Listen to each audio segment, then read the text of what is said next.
如果你想要增加自己课余写作用字的能力，可以来参考教育部公布的台湾客家语书写推荐用字汉字选用原则，还有台湾客家语书写推荐用字第一批、第二批，在教育部语文成果网里面也有很多的资料。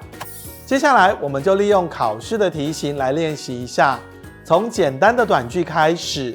写短句的时候，我们要先了解整个句型的结构，还有那个连接词正确的意思。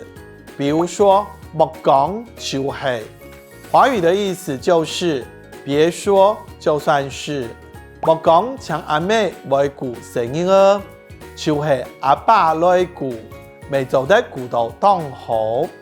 别说只有妈妈会照顾小孩，就算是爸爸来照顾，也可以照顾得很好。另外一句係冇就冇，华语的意思是要是没有就没有。係冇應該用書讓愛提手，就冇愛掠下改伸球。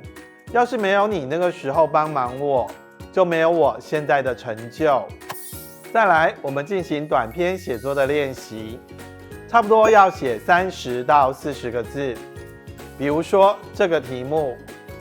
假使你对到同日发票嘅提奖，你用样板来运用劣笔奖金，我们可以这样写：我上回买一台车送俾阿爸，再講請幾部客人共下食飯，出去了，春節前就住起來。